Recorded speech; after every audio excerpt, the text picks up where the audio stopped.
Hello বন্ধুরা, নমস্কার। আজ আমি একটা আটার সম্পূর্ণ নতুন একটা নাস্তা রেসিপি দেখাবো।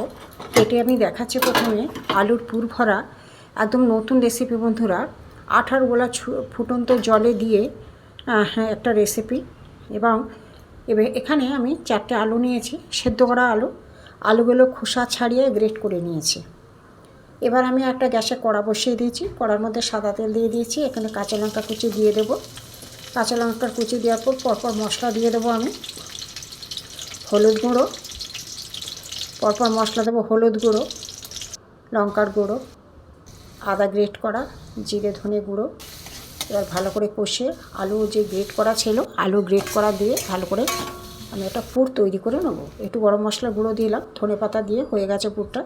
এবার আমি আগে থেকে আটা আমি মেখে রেখে দিই, যেমন নর্মাল যেমন আটা মাখি রুটি করার জন্য, মেখে একটা বাটির মতো খুরির মতো করে নিয়ে সেই আলুর যে পুরটা আমি করেছি তার মধ্যে দিয়ে আমি একদম দেখুন কীভাবে করছি। ভালো করে মুখটা নাই করলে ফেটে বেরিয়ে যেতে পারে। এবার আমি কড়াই আমি আলুর পুর করেছিলাম ওই কড়াতেই কিছুটা জল দিয়ে আমি আটার পুর ভরা লেচিগুলো আমি একটু সেদ্ধ করে নেব। দিয়ে দিয়েছি, চাপা দিয়ে দিলাম, সেদ্ধ হতে থাক। সেদ্ধ হয়ে গেছে বন্ধুরা, খুলে নিলাম।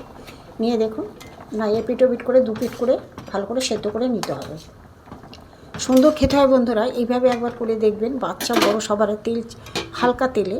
এবার আবার হয়ে গেছে, এবার খুলে নিলাম। এবার আমি তুলে নিলাম। নিয়ে আমি গ্যাসে আমি ননস্টিকটা তাওয়া বসিয়ে হালকা একটু সাদা তেল দিয়ে দিয়েছি। দিয়ে আমি ওগুলো দিয়ে দিলাম। দিয়ে এপিট ওপিট করে লাল করে একটু ভেজে নেব। দেখুন কত সুন্দর লাল, এপিট ওপিট করে একটু লাল করে ভেজে নেব। তৈরি আমার